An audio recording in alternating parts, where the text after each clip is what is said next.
All right, Kathy Griffin, here's the deal. I find it to be a really admirable quality when somebody can admit that they're wrong and apologize. Fortunately for me, I'm very rarely wrong, and I'm even less often admirable. So that's not something I've had to deal with a lot, but good for you. The thing is, in light of your press conference, I'm a little bit more suspicious about whether or not you know what you did was wrong or why it was wrong.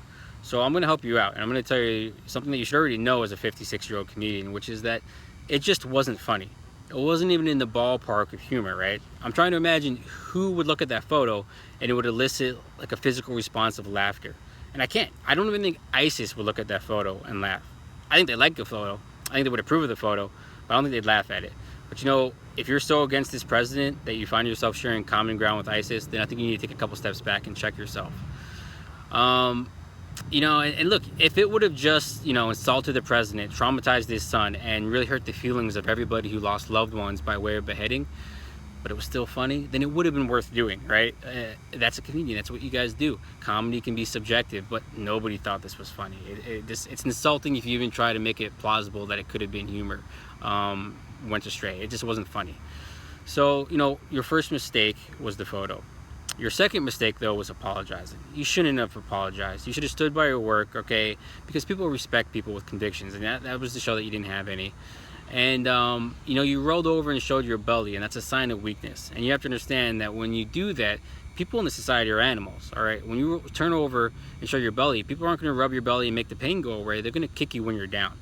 And I sort of understand that as a liberal, you have to sort of hope that people are generally good and kind-hearted. Because after all, you want to elect people into positions of power and give them more power. So you have to hope that they're going to be good with that power, but I don't think it's really true. It doesn't work that way. And so you rolled over and showed your belly, and people are kicking you now. And, your photographer, Tyler, whatever his name was, he knew this. He knew better. That's why he stood by his work, and it's why he's not making a press conference compounding his problems, okay? Which is what you did here, because in this press conference, you don't waste any time telling us what a strong woman you are, and then you proceed to tell us how you're being victimized just because you're a woman, all right? That's not how that works. It doesn't flow.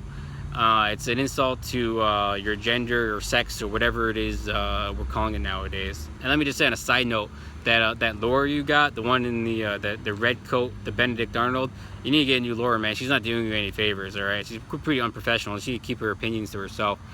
But yeah, this whole thing, you say that you're a gutsy gal, and then you're literally crying about a tweet, all right?